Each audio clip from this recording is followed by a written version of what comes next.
how I make money as a moto vlogger or a moto influencer, and more so, how I make money being a full-time traveler. Well, you know what? This is actually way more comfortable than expected. I have my little table, all the gear around me, there's enough space. Behind me, all the coffee, tea, and food situation. This is nice. The battery is gonna last about 2 hours, which is not too bad. So, yeah, let's continue. This is probably one of the questions you have asked me the most. So today has come the day to answer it. Hello guys, I'm Nata. I've been a nomadic for over 20 years. I started by being a jewelry maker in South America, and then I completely fall in love with motorbikes. It has been now about 4 years, maybe even 5, that I became a full-time motorcycle traveler trying to make a living out of it. So how I make money? To be honest, I'm not even sure myself, but let's try to answer that together.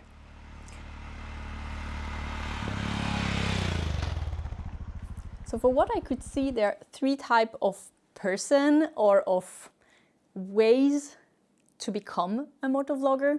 Number 1, you have a normal job and you do this on the weekend.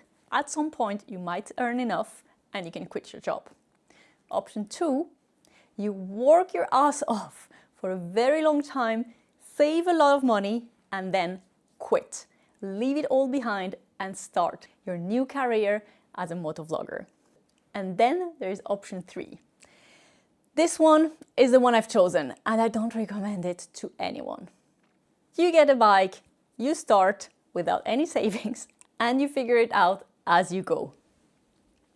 Not recommended, really not. But yeah, that's what I did. So just a little bit of my personal story here so you understand.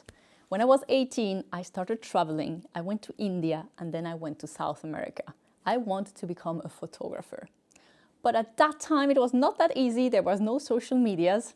So somehow I got into making jewelries because that's the thing there. Many people are very creative and become nomadic, selling their art on the streets. I totally fall in love with this lifestyle and I became an artesana, making jewelries on the street, sleep in hotels, make some money, and then take a bus and move on to the next place. And I traveled and lived like that almost 10 years. At some point, I felt like I wanted to see the rest of the planet. A lot of things had changed in the world. Social media started, everybody started having phones, a lot of things changed. And I decided I wanted to go back to Europe and discover more of Asia and maybe Africa. That's when motorbikes really came into the game. I already knew how to ride, but somehow at that point, I decided I wanted to merge all those passions: motorbike, travel, and photography. And here we are today. So if you're interested in becoming a motovlogger but don't know how to start, I think I could have quite a lot of advices for you. But I think I'm going to keep this for another video. As soon as it's done, I will link it here at the top right of the screen for you. Back to my story. How I make money. So first of all, I think there are 2 types of people in this planet. There are the people that just have this freelance spirit, people that want to have their own business, that want to be creative and want to do their own things, and the other ones that actually enjoy having a stable income and a stable lifestyle. And one of the things I hear the most is that when they're done with the job, they're done. They close the door and they go enjoy their weekends. They love this separation. When you are from the first group, you end up never having a weekend anymore.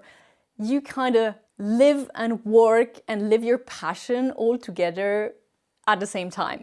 And that's one thing that you must know is going to be like that if you become a motovlogger. You are going to work from Monday to Sunday, and everything you're going to do in your life is going to be planned around that. Or at least that's what I'm doing. So when I decided I wanted to make a living of traveling on my motorbike, the first question was, how can I be useful? What skills do I have that people actually want to pay for? Because that's what actually is going to give you an income, right? So it could be photography, it could be web design, it could be painting walls, it could be coaching online, it could be so many different things. It's not because you're traveling on your motorbike that you have to be a motovlogger. And actually, most of the time, you end up saying yes to a lot of different jobs that have nothing to do with your exact niche as motorbike traveler, because you need income, you need to get out there, you need to open doors.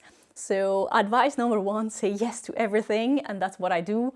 I did voiceovers, I did TikTok videos, I helped people with different jobs like painting and doing things like that. I said yes to so many different creative jobs just because I needed the income and I was open and free to do those things. So it's literally about not putting all your eggs in the same basket.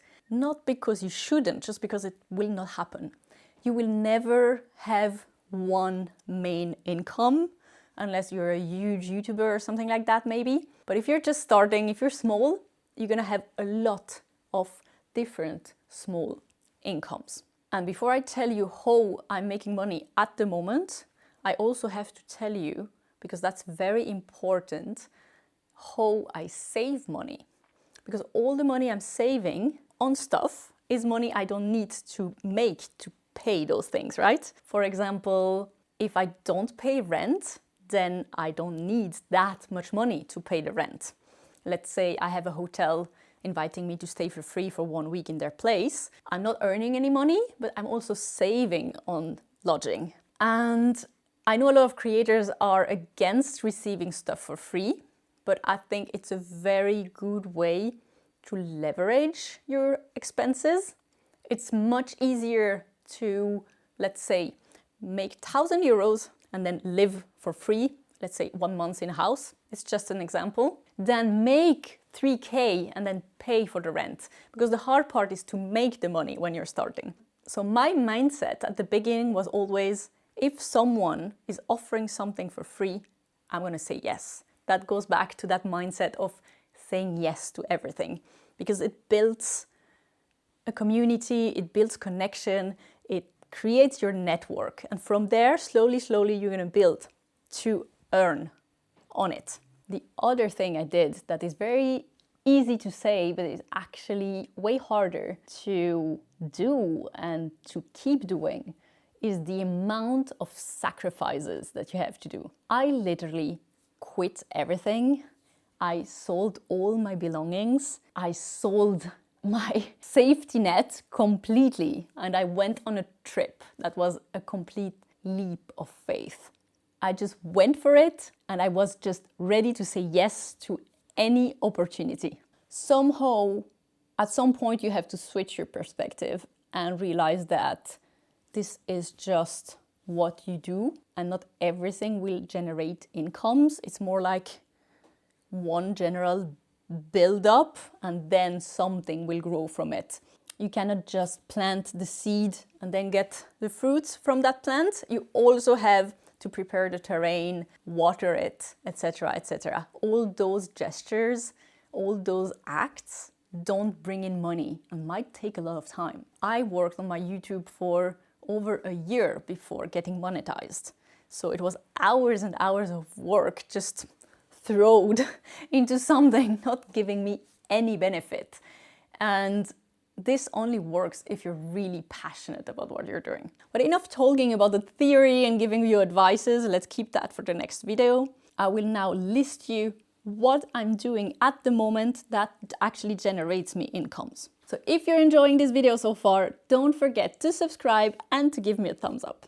Number one thing I'm doing is the most obvious one. As an influencer, I have brand deals. So you reach out to brands, they agree in paying you a certain amount of money per month to promote their product. So that's the most obvious one because it's the one that you as a viewer will see. I'm going to promote this beautiful little cup that is my sponsor of today's video.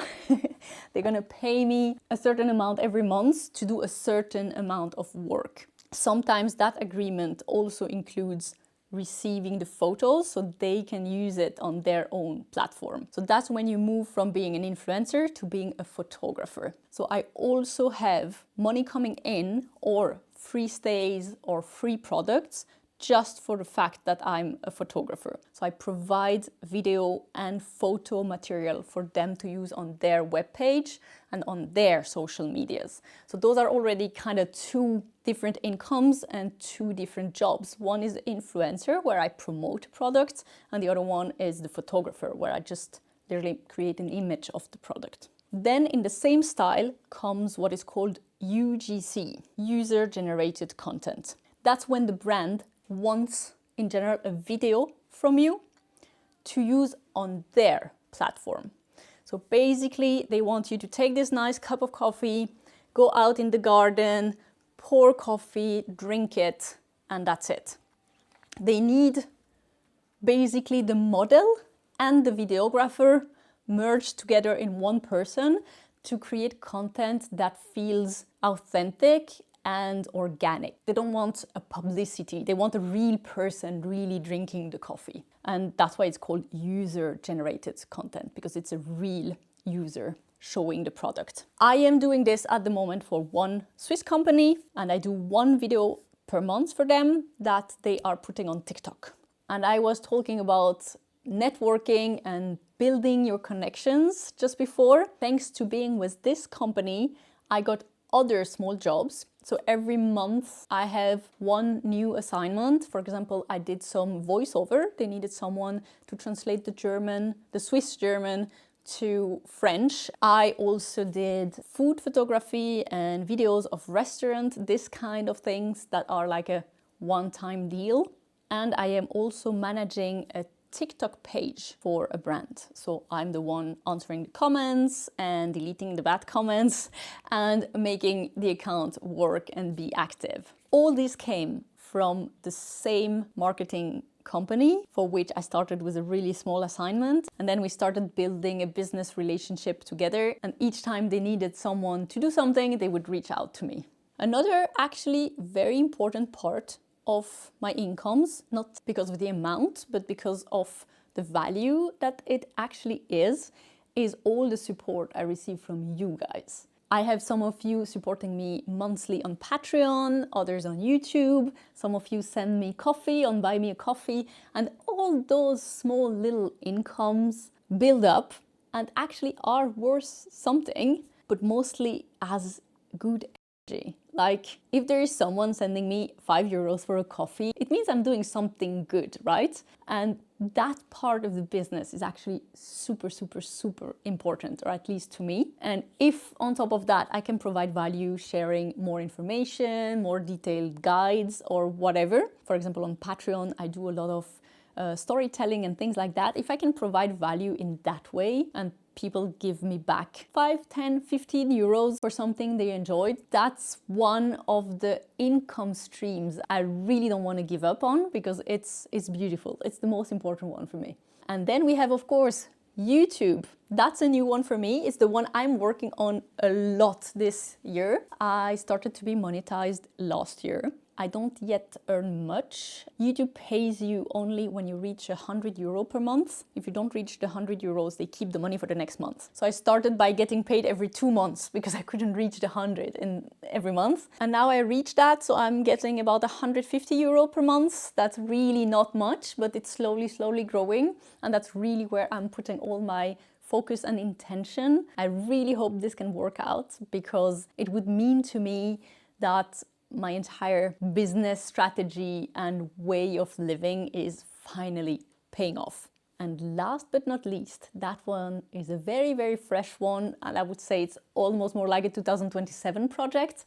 I would like to become also a tour guide and lead maybe 2 or 3 tours per year. That would, of course, also be a new source of income, being a tour guide. But that's for now just a very baby seed. But it's one way motovloggers can make money. I also have an Iceland guide and the Faroe guide that I'm selling online, a digital guide, and you can do all sort of digital products to sell online. I think it's not my favorite way of doing things, but it's nice to have it out there, at least for my favorite locations. So to sum up, at the moment I am an influencer, a UGC creator, a content creator, a photographer, maybe a little bit of a videographer, for sure a YouTuber, and maybe in a close future also a tour guide. So those are 7 different income streams. So this comes back to what I said at the beginning, that you will never have one main income. It will all come from a lot of different small things. I also have to say that I'm maybe the wrong person to make this video, because I'm at the moment not yet earning enough to say I made it, I'm comfortable. I'm still in the struggling phase. I earn enough to live from it, to survive from it, but not to relax and trust it fully yet. But hey, maybe next year I do another video about this topic and I tell you how I finally made it. Fingers crossed. I hope you enjoyed this video. It's a very short one, but I hope it was informative. If you have any questions, or if you feel like I forgot to share some information, just ask me in the comments below. I read and answer them all. See you in the next one.